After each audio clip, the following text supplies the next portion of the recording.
you will get married easily, you won't face trouble, because these days trouble is faced only by Muslim men, Hindu women pairings. Religious conversion was just also the easier and the faster route than Special Marriage Act, right? Because the Maulvis are more likely to be like, okay, convert and you can do it, or Arya Samaji wedding that way is just a faster route to convert. But because of all of these, 8 states and now, more kind of being added to that list of states kind of criminalizing interreligious marriage quite specifically, does that in one sense make Special Marriage Act kind of the law that people in this case really value? If you're looking at emotions within law, then I think you might have to, use a different framework. Hostility comes from multiple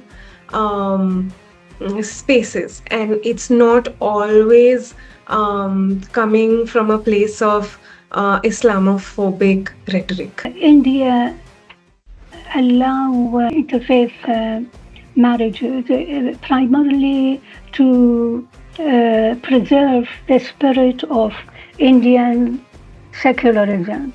So what does it mean that? It would be good to let me know, and in which way it differs from Western secularism, or for that matter, Turkish secularism. You've noticed couples kind of blurring these categories as well, of like marriage and live-in, or if this is something that you've seen, because how important does marriage registration become?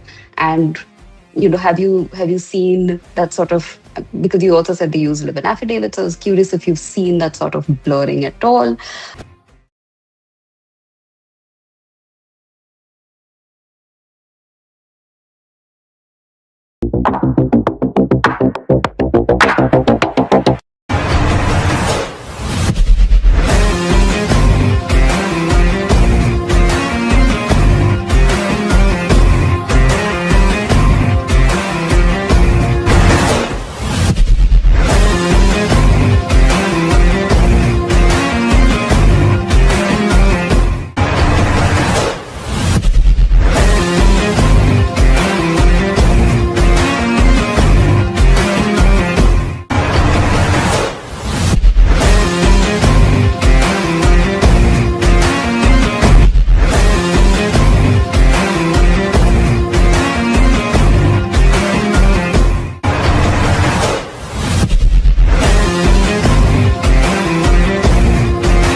It's a wonderful initiative.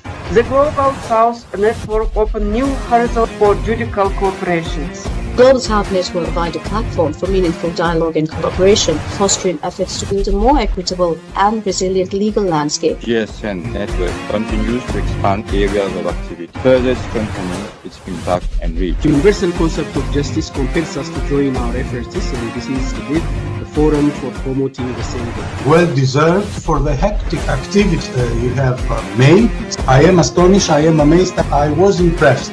May I at the outset commend you, Dr. Ayad, for the immense work that you're doing in the GSN, and the Global South Network is a much admired initiative. It's commendable. South Network focuses on all disciplines and regions, creating a bridge between academia, civil society, legal community, etc. We are being criticized for doing our job and for upholding the federal constitution. Like I have said in the past, I will not bend to such lame pressures and insinuations. Dr. Norman Riat, the founder and convener of the Global South Network, visionary leadership has established a vibrant forum where judges, academics, and practitioners from around the world can share and exchange ideas. I would like to point out that Dr. Riat's initiatives have not only enriched comparative judicial dialogue, have also fostered mutual understanding of the diverse challenges that courts face in safeguarding the rule of law and constitutionalism. After all, what would you do as a colonizer from the global north, conditioned by a systemic othering mindset and driven by economic lust built on commodification, including the commodification of human beings? This last question is not so easy, a bit complicated. The Global South Network provides an important space to share experiences and learn good practices from one another. Dialogue takes on a particular importance thanks to Global South Network, which allow us to believe in a better world of the rule of law.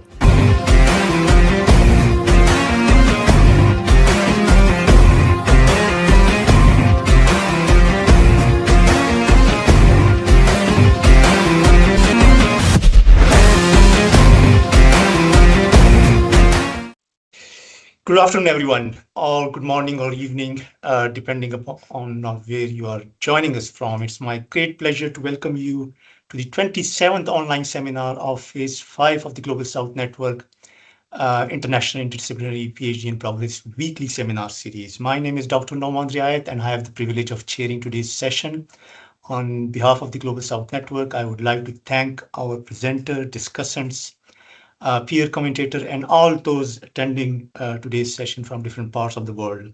My research interests lie within the areas of judicial independence, judicialization of politics, constitutionalism, and rule of law, mostly in developing democracies. The title of today's presentation is Everyday Life of Interreligious Marriage Making in the Delhi National Capital Region, Thinking Through Sites, Objects, Emotions, and the Law.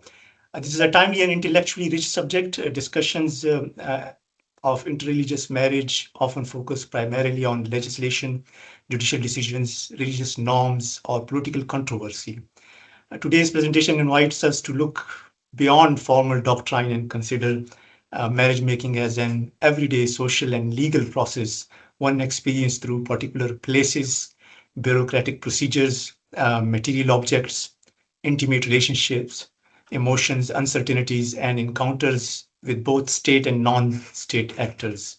The presentation therefore encourages us to consider not only what the law formally permits or prohibits, but also how law is encountered, interpreted, negotiated, and sometimes resisted in everyday life. It is now my pleasure to introduce our presenter and panelists. Our presenter today is Saumya Maheshwari, who is a PhD candidate in the College of Law at the School of Oriental and African Studies. Saumya's doctoral research examines the social lives of interreligious marriage registration laws in North India. Her work explores how people in interreligious relationships navigate legal and bureaucratic restrictions, political rhetoric, familial opposition, and uncertainty while seeking to formalize their relationships. Before beginning her doctoral research, she worked as a matrimonial disputes lawyer and subsequently in research and advocacy concerning law, gender, sexuality, discrimination, and gender-based violence. We are delighted that Saumya has joined us to present part of her developing doctoral projects.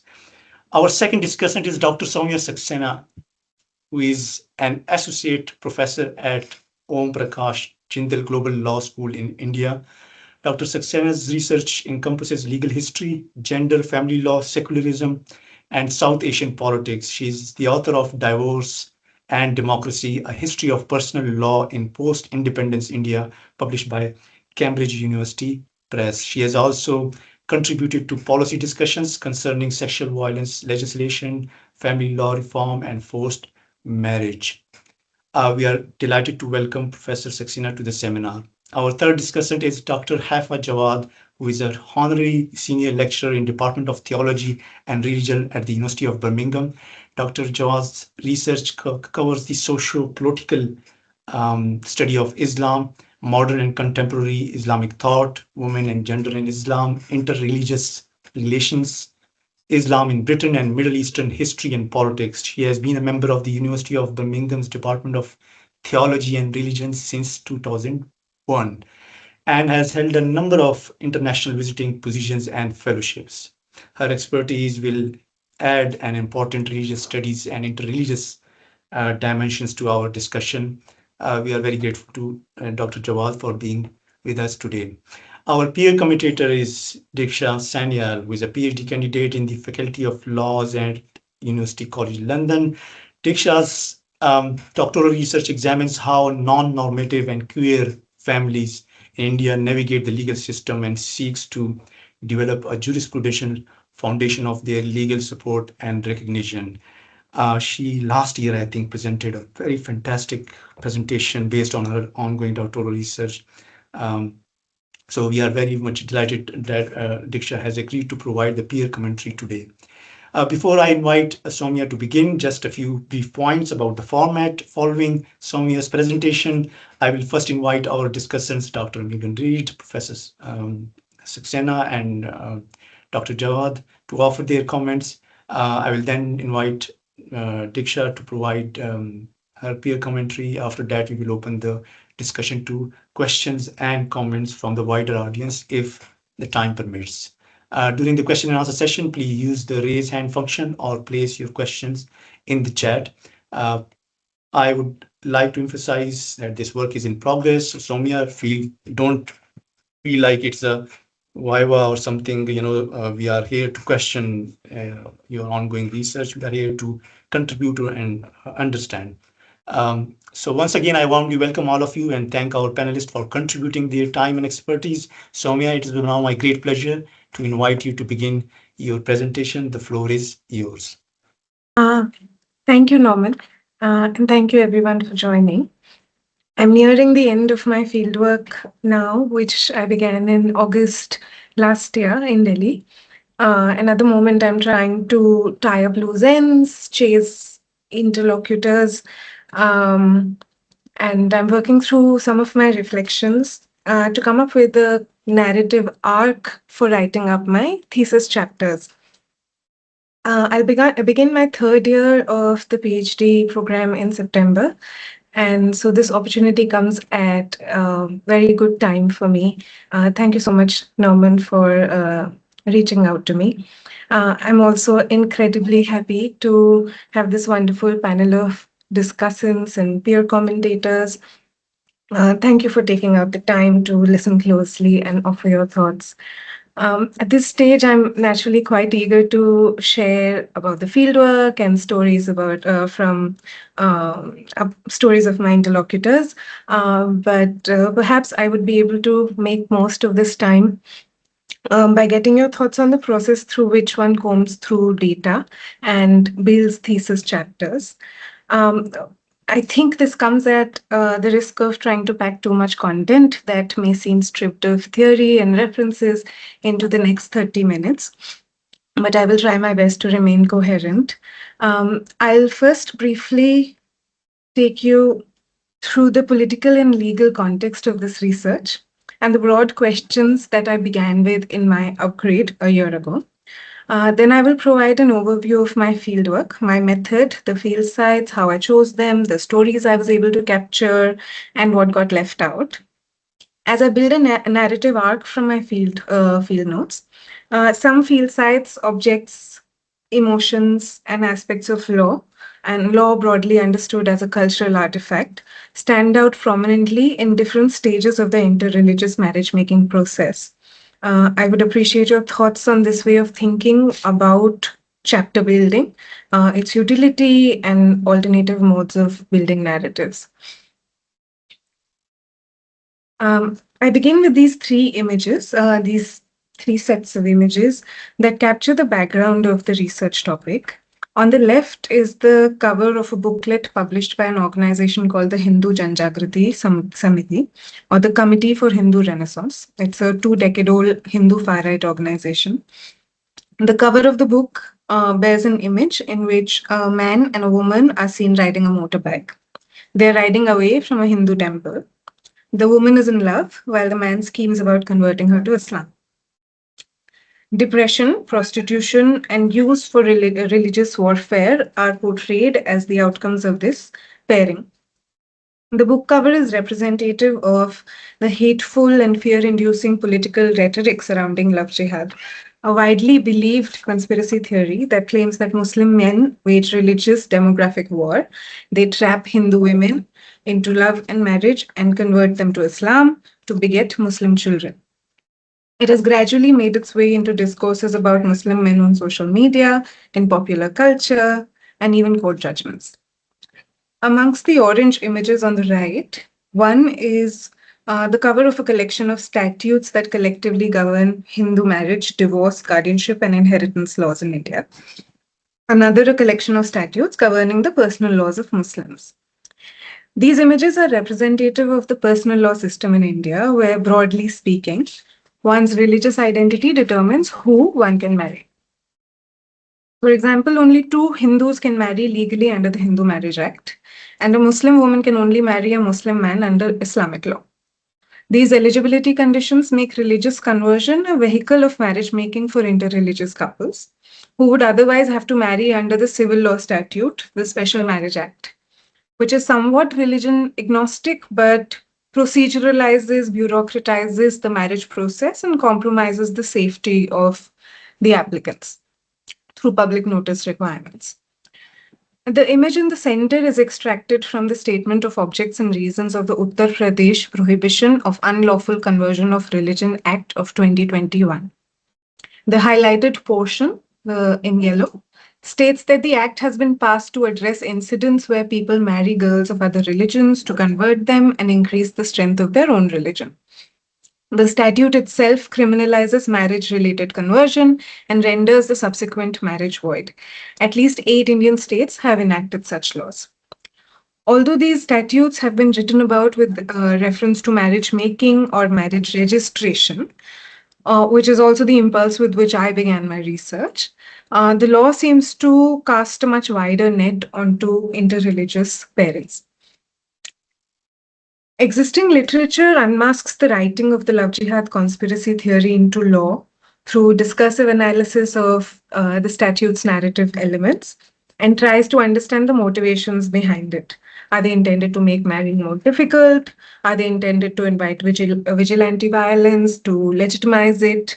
What electoral gains were intended from these enactments, and so on.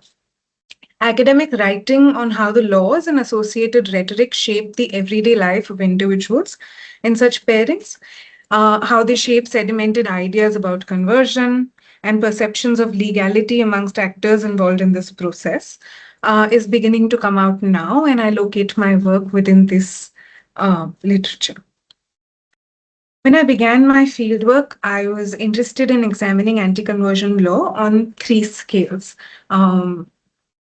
And I talk about them 3 bubbles on this slide. The first is at the scale of statutes and judgments. And the second is the legal process of marrying as people make claims under the law or against it. And the third is the diffuse legalities in everyday life. And the questions on the screen are the questions from my upgrade paper. And this is what I had in mind before I started fieldwork. In thinking about the relationship between the national and the local, I've been curious about how people experience a change in how they feel in relation to marriage, in relation to their partner, in their relationships, in relation to religious conversion, their identity as political subjects and actors, and in relation to the law. So self-making and subjectivity have assumed prominence in my mind. For example, when somebody distinguishes between their relationship and love jihad, which many of my interlocutors believe happens, or when someone says that they don't want to convert just for marriage, that it is something that should be done with religiosity and inner transformation and belief. But they don't seem to resist gendered expectations of religious performance through, for instance, covering of the head or wearing vermilion sindoor in the hair parting. Or when someone expects their partner to visit the temple with them as an expression of love. What ideas are they articulating about the law and about the self in relation to family, community, and the state? I wanted to tap into these conversations and interact with individuals in Hindu-Muslim pairings, those who are seeking to marry, are in the process of marrying, or are living in interreligious partnerships. Accessing couples for research is tricky, partly because of the gendered differences in power in any heterosexual pairing, I suppose, but also where more so where parental societal opposition has pushed them into what Parvez Modi has called a not community. Many such pairs leave home and come to Delhi, which is surrounded by love jihad law enacting states. The dark grey states on this map are all have love jihad laws. It's a bit dated now. Rajasthan RJ also has a love jihad law. So basically, every state surrounding Delhi has criminalized marriage-related conversion. Now, here, when they come to Delhi, they interact with extractive mini economies of marriage making made up of agents, touts, lawyers, priests, also very well described in Modi's seminal work. On the left in this slide, you see an ad for court marriage registration. It leaves a phone number that couples can call. These ads dot the whole city, the same ad, the same number. And especially prominent on the highway that enters Delhi from Gurgaon in Haryana, a state infamous for honor-based violence and murders of eloping couples. These actors offer a range of remedies: temple marriage, court marriage, marriage registration in 2 hours, 24 hours, 2 days, issuance of live-in affidavits, court orders of police protection. And these remedies are advertised on their websites, on Instagram, outside, on boards outside their offices, in court complexes, outside administrative hubs. These promises are made real through the legal, judicial, and administrative world that notarizes paperwork, directs the police to protect vulnerable couples, issues registration certificates, legitimates change of name and religious identity in documentation, for example, in one's voter ID or on one's passport. On the right, you see a room full of marriage paperwork that has piled up since the year 2000 in the office of one such actor, a priest in an Arya Samaj temple. Confidentiality of clients is crucial in the work of these actors, lest they spook already frightened young people. Many of them speak about incidents where leakages of information, even to the police, especially to the police sometimes, led to the death of a young person who came to them for help. Given all of this, and given the confidentiality concerns of these mini business owners, I placed myself in the office of a Delhi-based NGO I called Parvaz to do this research. Parvaz has been tremendously generous and welcoming of researchers, including me. Among other work, the organization assists couples who are seen to be at risk or facing threat of natal family violence. It helps them deal with the administrative circuits of governance through which marriage registration paperwork is produced. Sometimes, when these circuits of governance are unresponsive or hostile, the organization assists couples in seeking accountability through appeals to higher officials or courts. I have begun to think about my fieldwork and this whole research project as a deep dive into the world of Parvaz. This focus explains the data I was able to collect and what kinds of marriage-making stories still remain elusive. The organization began as a collective of interreligious and other mixed couples. They would meet to discuss challenges in married life, dealing with in-laws, adjusting in different cultural contexts. Eventually, they began helping couples and assumed a more formal structure of an organization. They are openly, strictly anti-conversion, since it is seen as a gender demand on the woman's partner's body and identity. So gender equal and secular marriage is what they seek to promote. They assist only with civil marriage registration under the Special Marriage Act. Which is why Special Marriage Act is hyper-visible in my field notes. Religious marriage rituals are barely there. Sandhya Fuchs uses the term meliorism to describe the approach of organizations working on justice for caste-based atrocities. This term seems to describe Parvaz's work as well, where each case that comes to them is an opportunity for systemic change and improvement. Couples approach the organization from all parts of the country.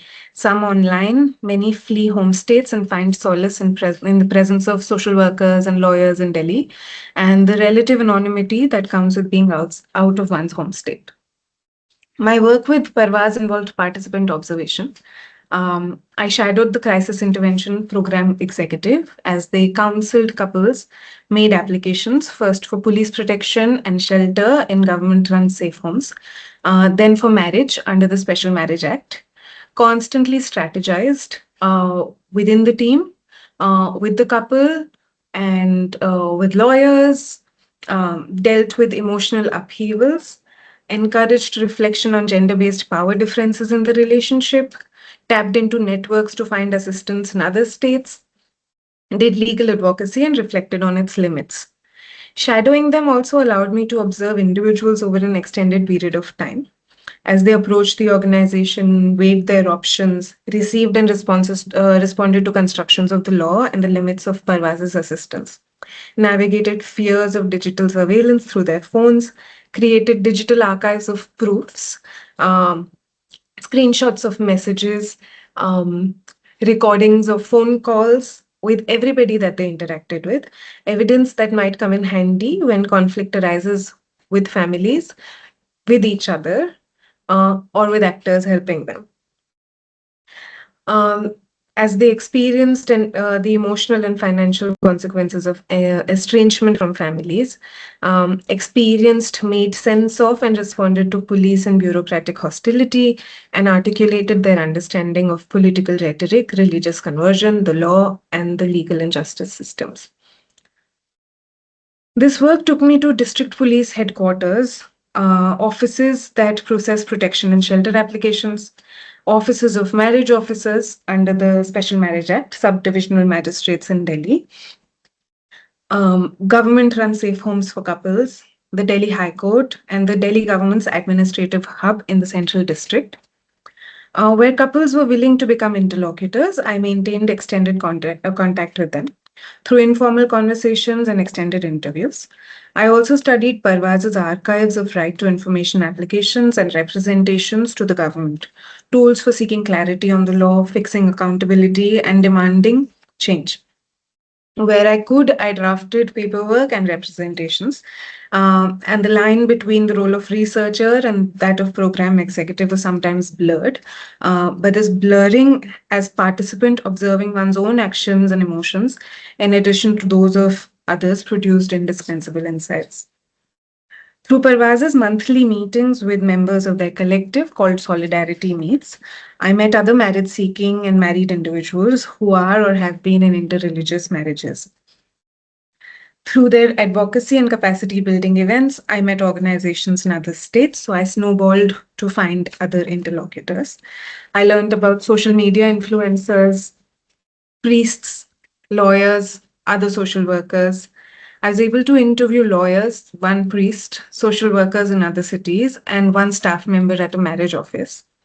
A couple approached me directly for help as they learned about my work through this network. I'm still chasing, with little hope, interviews with bureaucrats, state council, Maulvis, and marriage staff.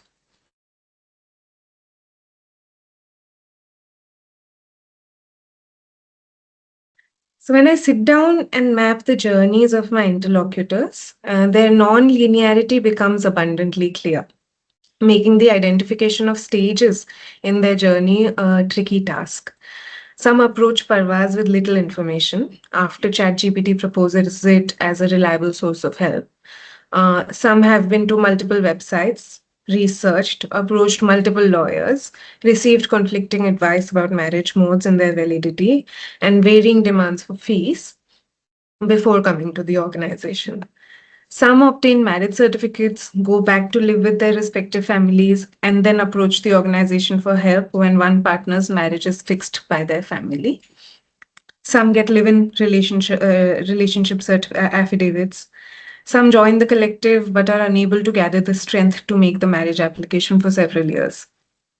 Some relationships survive, others break down, and the law gets embroiled in their emotional and financial conflict. Their experiences with their families and with the state are also similarly difficult to put into boxes. They are varied and evolve over the couple's journey. Some are harassed, separated by the police. Some get shelters with ease. Some broad patterns can be gleaned. Family hostility at first, its repeatedly re traumatizing nature, eventual acceptance by the male partner's family, difficulties in adjusting in joint families, the general fear of bureaucratic hostility that creates anxiety, and the prolonged nature of this interaction, often experienced as a pause in life when education is interrupted, jobs are lost, and family relationships become strained. Given this non-linearity, my narrative arc is fashioned both from the perspective of the program, so executives' interaction with the couples, as well as the experiences of couples themselves. The arc, as it's designed right now, first introduces the reader to the various actors in this world. Who do couples interact with? What kind of information do they receive? How do they make decisions? What does marriage mean to them? Why do they seek it? How do ideas of interreligious marriage law circulate on social media, in the news, and shape perceptions of the possibilities of marrying across religious boundaries?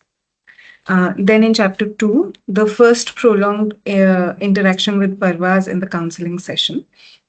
I want to focus on this session where questions of legality of conversion gain prominence and the vocabulary of gender equality, conversion as a patriarchal vehicle of marriage making, the right to marry somebody of one's choosing, language of entitlement and constitution are used to encourage claim making against the state.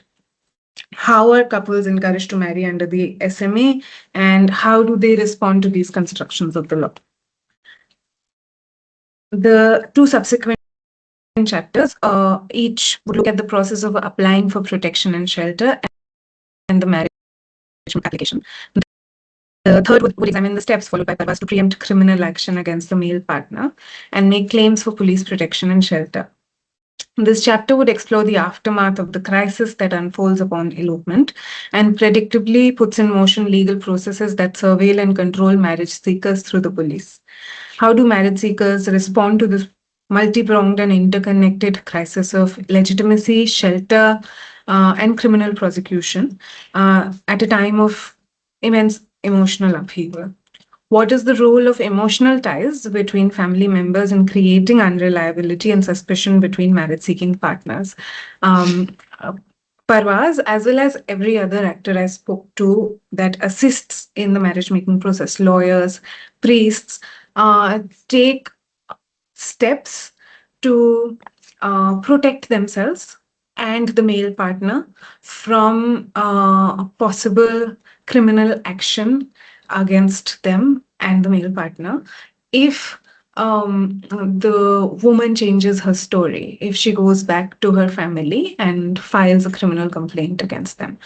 And so I feel interested in exploring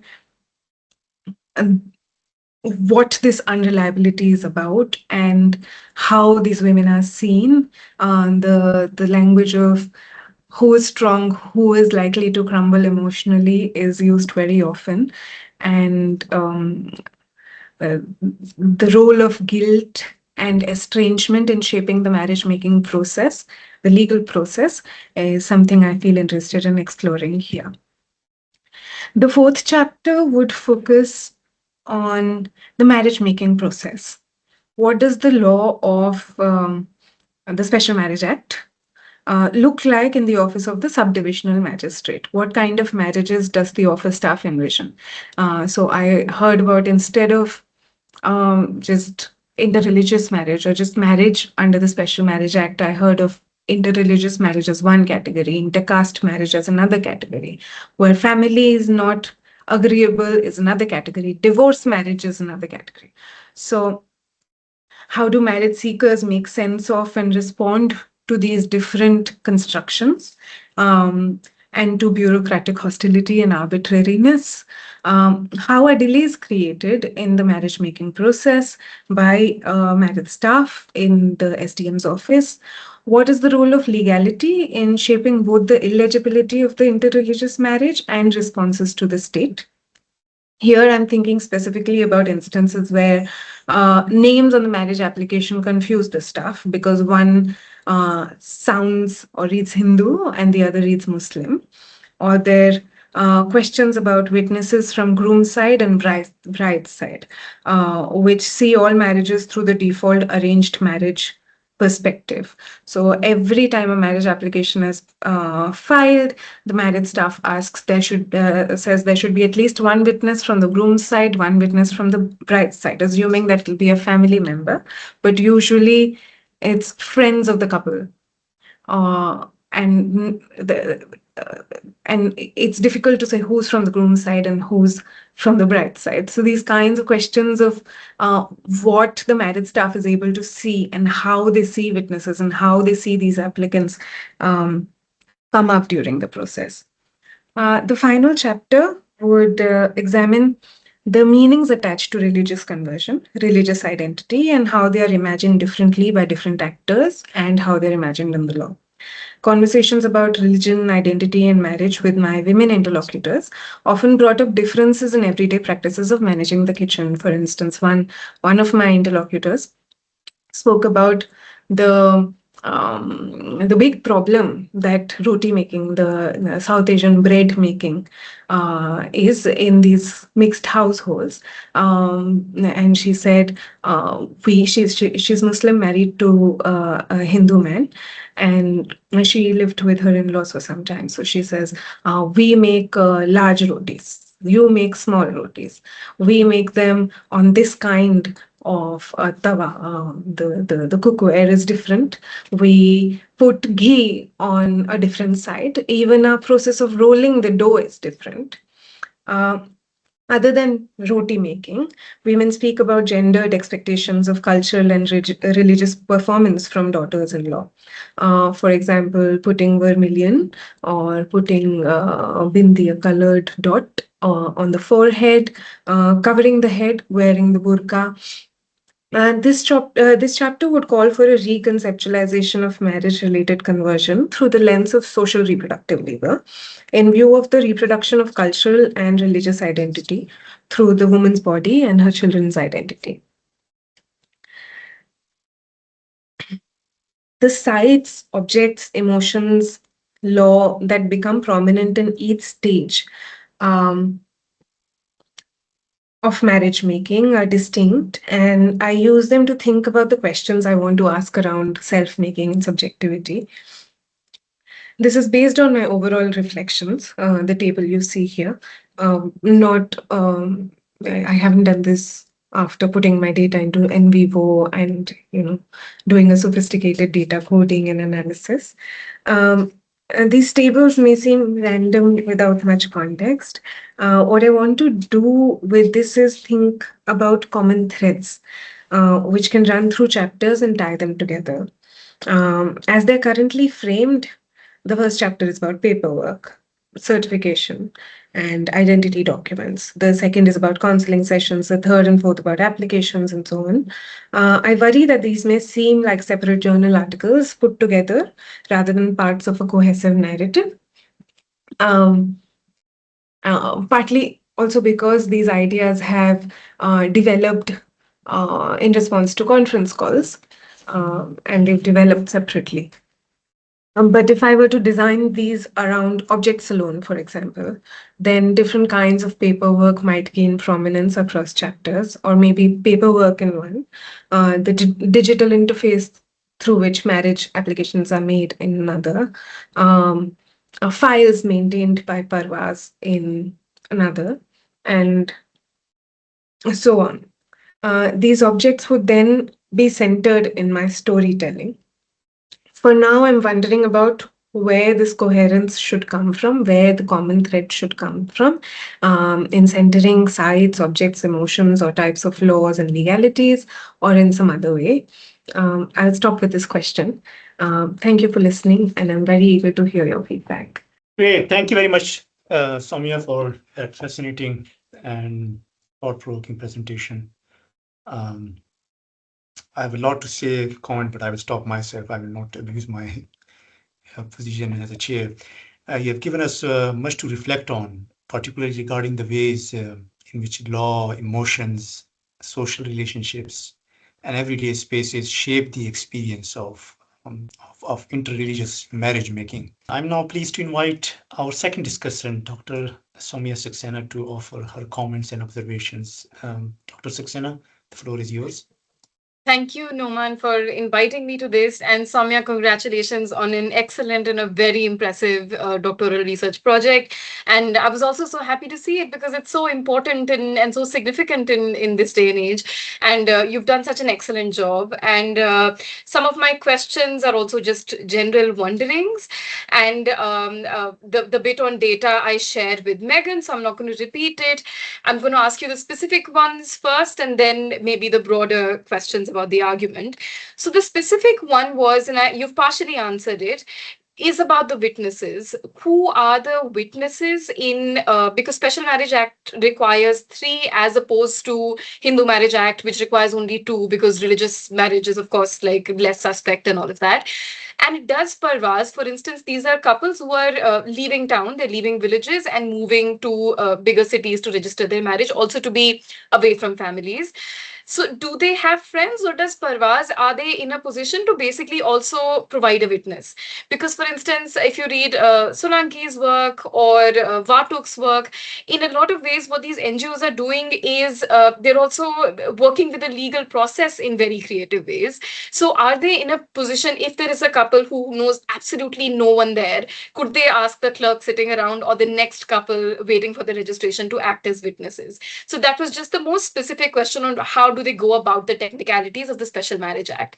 Now, Special Marriage Act, like you've recognized, has, there are, of course, procedural difficulties built into it and procedural difficulties that have evolved over time. So, for instance, the 30-day notice period was always there, but the no objection certificate and the affidavit, those are procedures that have come up within states because the state has kind of tightened its grip on interreligious marriage and the suspicion around it. And like you recognize that particularly the male, part in this marriage is going to be vulnerable to all sorts of criminal cases like kidnapping and so on and so forth by the woman's side of the family. So in this case, how do couples feel? So for instance, we've also seen a lot of cases, Hadia, which you also mentioned in your abstract, was a case where, religious conversion was just also the easier and the faster route than Special Marriage Act, right? Because the Maulvis are more likely to be like, okay, convert and you can do it, or Arya Samaji wedding that way is just a faster route to convert. But because of all of these, 8 states and now, more kind of being added to that list of states kind of criminalizing interreligious marriage quite specifically, does that in one sense make Special Marriage Act kind of the law that people in this case really value? Because, general disdain for law that we see when it comes to state surveillance and marriage is around, personal laws, what families can do, how High Court, for instance, the structure of law itself would constantly reiterate things like parental consent in marriages, so on and so forth. But Special Marriage Act, despite its problems, becomes this kind of sort of space of hope for these couples, despite everything that comes with its procedure. So how do couples really? How does that shape their relationship with the law? Is it aspirational? Is it are they taking refuge under this law, or is there also a lot of suspicion around the state because of what the act through and witnesses and where do they live and where do they spend those 30 days after which the registration happens? So I'm very curious to learn about the on the ground process of how these couples complete registration in the first 30 days when the state is literally on their case to find out what's going on. The more zooming out, the final kind of point which I was thinking about was the latest conversation that's now started in India around uniform civil codes, right? Which is about states enacting these neutral laws that will apply across religion. And of course, it's being sold as this idea that will do away with obscurantist practices of Muslim personal law and allow all people to kind of marry under it. But it's creating, of course, as we know, a new regime of surveillance, particularly in Uttarakhand. We have cases where couples are registering under it, and interreligious couples again, there is concern about their information leaking, so on and so forth. And the state in general is very hostile towards interreligious conversations. In this case, is there greater suspicion then around the law, or are people hopeful at all? Because it seems like this is Hinduization of the law as a whole, and in one sense, they've taken literal the UCC of Uttarakhand is literal borrowing of the Hindu Marriage Act. 2/3 of it is verbatim borrowed from Hindu Marriage Act. But is there any room for maneuver for these couples? Is there any scope of protection that these new laws offer for these couples that might attract them to these states, or is it actually just as bad as it seems? I'll stop there, but congrats on an excellent project, and I do hope to read your book when it comes out. Thank you very much, Dr. Saxena, for those thoughtful and illuminating comments. Your reflections have brought valuable legal and socio-historical dimensions to the discussion. Now let's get out of the South Asia, India, and see what's happening outside there on something similar. And for that, let's go to Dr. Jawad. Dr. Jawad, over to you. Okay, thanks a lot anyway for inviting me. And the subject is fascinating. I think it has a potential, probably due to the fact that in recent years this kind of marriages have increased, whether in minority setting or majority settings. So it's very, very important topic, and I wish you all the best. I think I enjoyed reading and listening to your presentation. A few comments for me. It should not be just to make sure that everything is clear. It's first, why did you choose this topic, and why in India and within India is this state? This is very important, in my opinion. It would be good to explain that, and just a few explanation, because that will, in one way or another, help define the topic. There is as well, in my opinion, the issue of whether you are dealing with both genders or only one gender. So when we talk about, for example, interfaith marriages, was it to do with men marrying non-Muslim, non-whatever religion, or the other way around? Because this creates a problem and make life difficult for those women from, to some extent, from who come from a background that prohibit marrying to non, exactly as we said, like the Muslim women can't, you did mention, can't marry non-Muslim men. So I was just wondering whether it is a good idea to explain that, because that will then again define and the subject and make the subject is focused. Then there is the issue of which perspective you are looking at. Is it a theological perspective, sociological perspective, law perspective? I presume when I looked at the College of Law, so I thought it might be from a law perspective. But again, that needs to be, sort of identified, because then you will be able to identify the theoretical concept and the methodology to be followed, and even the samples to be followed.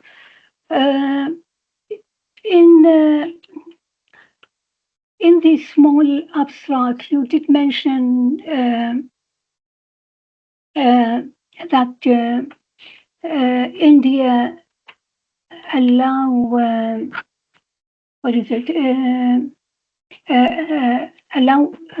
allows interfaith marriages primarily to preserve the spirit of Indian secularism. So what does it mean that? It would be good to let me know. And in which way it differs from Western secularism, or for that matter, Turkish secularism. So I thought it would be good to, sort of explain that. There is the issue as well of whether you have looked at other examples. I don't know, maybe because you are working on a topic on India, whether Malaysia or Indonesia, but best example is actually is Turkey, because Turkey has a secular law, and the law, interestingly, doesn't ask similarities between religions. You could, you know what I mean? You could marry, in contrast to India, which of course prohibits that differences. So it would be good to have a look at the Turkish example, in my opinion. A topic on Muslim in general in India, because it's not clear to me. You talk about gender love, and then some organizations forces people to convert. So I was just wondering whether it's a Muslim group, a Hindu Muslim group. All these needs to be defined. And good luck anyway. Great. Thank you, Dr. Jawad, for your comments. And I think it makes me remind of a book written by someone whose name I forgot. They did compare Turkey and India in terms of the secular states and different paths they followed. But I forgot that. I will check, and then I will send you, Saumya. Let's zoom in again and go back to Diksha for the comments, both legal perspective and the geographic perspective. I think she's very much familiar with that. Diksha, over to you. Yeah, thank you. Saumya, I echo what everyone has to say about it's a brilliant project. It's so ambitious in scope, and I can only imagine how, how mentally difficult and challenging the fieldwork must have been, because you're just doing a very small part. For me, was very challenging. So this is really ambitious in scope. Just a couple of, I have lots of different comments, and they're not very necessarily very related, but I think one thing that might help you is a question about methodology, which is that I think a lot of your project seems to be based on your experience of working with this NGO, Parvaz, right? But maybe you address this in your work, but I think it would be interesting to know why you chose this particular NGO, and how does their own internal politics and ideology play a role in how they approach couples, and the broader role that they are playing institutionally among actors. Like it could be that you've had previous work experience with them or something, and that influenced your choice. But as someone now researching it, you also have to hold that position where you are in a critical position of them, as well as kind of working with them. So how do you sort of stay apart as well as be involved, right? So, and why did you choose this particular NGO and their politics? The other thing I would say is, so your project is about the different objects, sites, or emotions. That's how you kind of, mention the category, the title of your project. But I'm wondering if at some point you have to choose a dominant one of them. Like, is it, because I think that might help you ground your methodology, because the methodology for, say, approaching this field through, say, objects might be a very different one. If you're approaching it more as a site, like let's say the NGO is the site and that's the space for different sort of interactions, then that becomes a different one. And if you're looking at emotions within law, then I think you might have to, use a different framework. Let me just put it that way. So while I think each of these are equally relevant and have, and obviously they're interconnected, I'm wondering if you think that at some point you might have to make a choice between object, sites, emotion, like what becomes the dominant spine, and then maybe you can address, the other categories within that. And yeah, so I think one, of course, like, do tell us about why you chose this NGO, what you think how you think what the role of the NGO is here, right? And if you've chosen them as a specific actor over, say, someone like lawyers and stuff. So that was something I wasn't very sure about in your project. So that might be useful to know. And then, completely unrelated to all of this, more about the substance of what you said, I was very curious about. So you said that you have looked at how do couples think about marriage, right? And that's something that you're looking at. And I was just wondering, and this is of course a little bit related to my own work, since I also look at live-in agreements as part of just the way couples navigate. So I was wondering if you've noticed couples kind of blurring these categories as well, of like marriage and live-in, or if this is something that you've seen, because how important does marriage registration become? And have you seen that sort of, because you also said they use live-in affidavits, I was curious if you've seen that sort of blurring at all. How much do they make a distinction between these processes? So there's also the work of Rama Srinivasan. I don't know if you've come across it, on Quoting Desire, where she talks about how the protection petition is itself a way of couples assuming that they are married, right? It becomes like a whole marriage making thing. So I was wondering if these kind of, have you noticed this sort of blurring in the work that you have been doing with couples? So yeah, I think I'll restrict it to that. But yeah, congratulations on your fieldwork being done, and all the best in putting it all together. It's fantastic. Thank you, Diksha, for this legal perspective. Very it enriched the discussion. Without much ado, Saumya, over to you. You're already short of time, so prioritize your questions. I'm sure I can see a lot of similarities and overlapping between the questions. So thematically, just give a response to them. And you don't need to answer all the questions, by the way. We fully recognize that it's a PhD in progress project. Over to you, please. Thank you. Thank you, everyone. Thank you, Norman. I'd like to address the methodological questions first, that everyone's starting with Diksha. So why Parvas? I think the short answer to that is that they occupy a very unique position. I don't know organizations that are doing this work. Why Delhi? Because it's close to where I live. It's easy to do this work because initially I thought about being in a state that has enacted it, and I've visited UP a few times to do some research, and I realized how hard it must have been if it would have been if I had based myself in Allahabad or Lucknow, just culturally very distant places in terms of legitimacy of researcher coming from Delhi, from an upper middle class background with this short hair.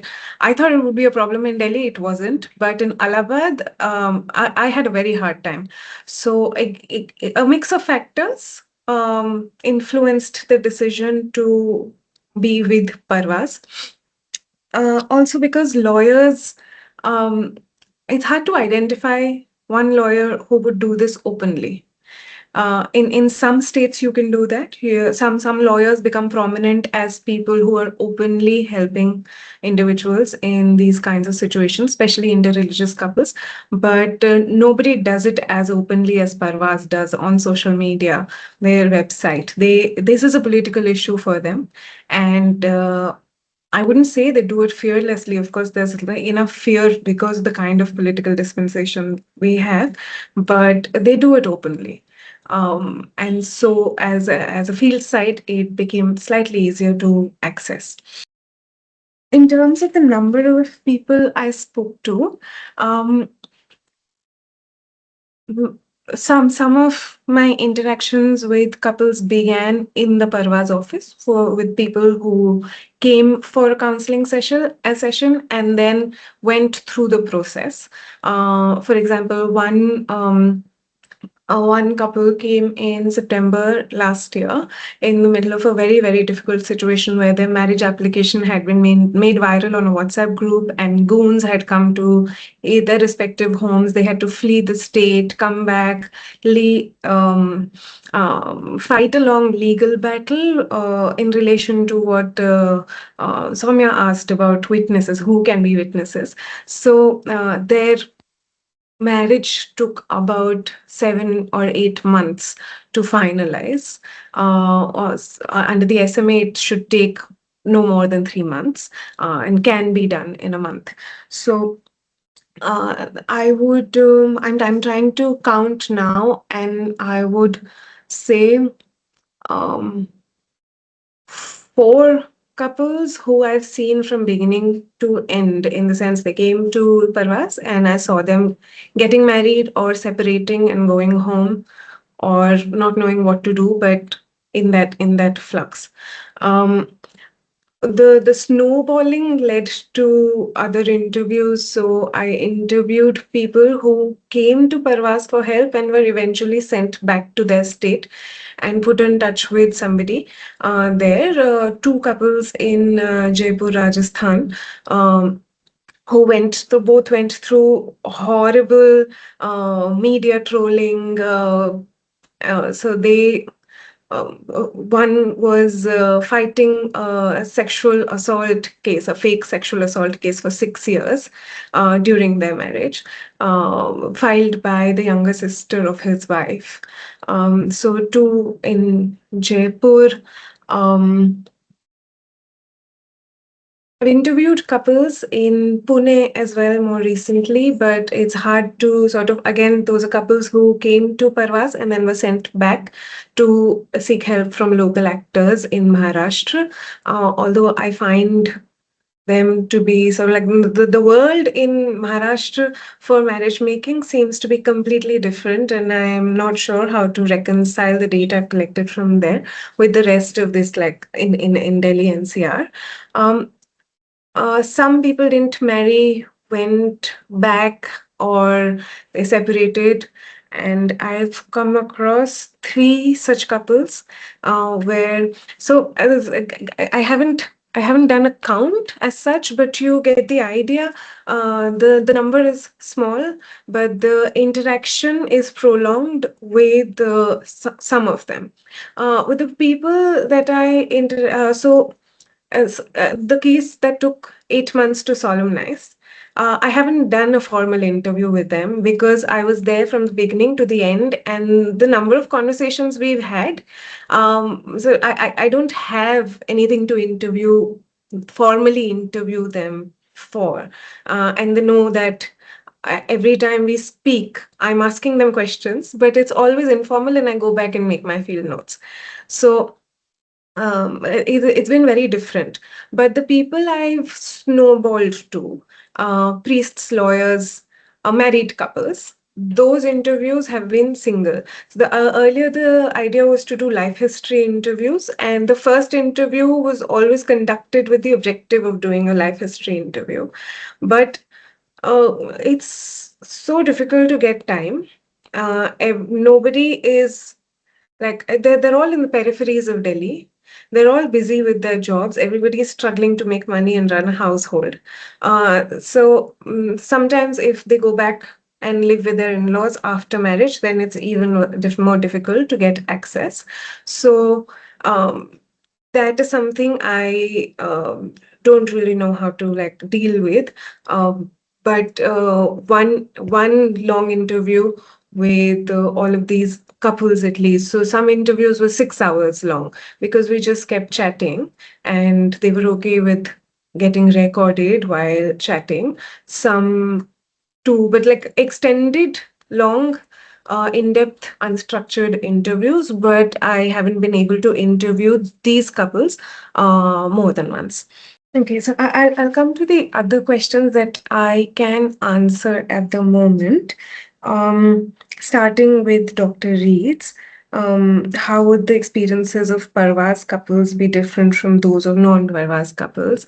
I've only interacted with one and seen the marriage application and solemnization of one non-Parvaz couple. And I think the biggest difference was that they were able to navigate the law in non-legal ways, right? For an NGO to support a couple that is also bribing actors on the way, making fake identity documents because people have to. They don't always have all the identity or fake address proofs. It's I think puts the organization on a back foot because it's the employment place of more than 20 people. They have to think about their reputation, and so they have to proceed with a lot of caution. And when one is not going through Parvas, they don't need to worry about that. They don't need to worry about doing everything legally. And I think that was the main difference, that money makes a huge difference to the whole equation. But it's really hard to say. So Dr. Jawad asked this question of, am I looking at like Muslim man, Hindu woman pairings only? But my interlocutors are mixed. Some are Hindu women, some are Muslim women in interreligious pairings, and in some cases, when a Muslim woman Hindu man pairing comes to Parvaz or anybody, their response is, "Oh, you will get married easily. You won't face trouble because these days trouble is faced only by Muslim men Hindu women pairings." But that's not true in practical experience. Not that I can comment on larger trends, and of course, the way in which hostility is articulated in the office of the marriage officer is there are hints of the love jihad rhetoric in that, but I think hostility comes from multiple spaces, and it's not always coming from a place of Islamophobic rhetoric. And that is something that I have to make sense of while reading my field notes. I think I'll have to think about the questions that Professor Jawad has raised as a way of limiting, because the idea was to understand how to limit this. If I have to think about subjectivity and self-making, and I have to do it in relation to the law because I'm trying to do a legal research project, then how would I do that? By answering the many questions she has raised. I think, yeah, this gives me a lot to think about and process, and in the process of writing up, I'm very grateful to your questions. Thank you, everyone. Great. Thank you very much, Saumya, for your responses, and I'm really glad that you found the exercise very useful. I think we are out of time, and I would have loved to give, the floor to our discussants and peer commentators for counter arguments and discussions. but in the interest of time, I think we have to stop here and allow me to conclude the session. So thanks again, Saumya, for your thoughtful responses and for sharing this fascinating part of your doctoral research with us. Today's presentation and discussion have shown the value of examining interreligious marriage not only through legal rules and institutions, but also through the everyday sites, objects, emotions, relationships, and bureaucratic encounters through which marriage making is experienced and negotiated. The comments from our discussants and peer commentator have added important sociological, legal, historical, religious, and socio-cultural perspectives, and have raised a number of valuable questions for the future development of the project.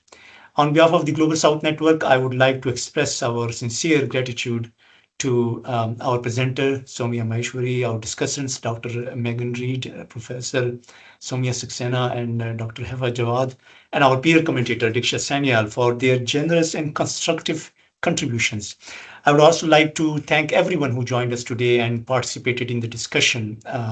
Your questions and reflections have contributed greatly to the intellectual richness of the session.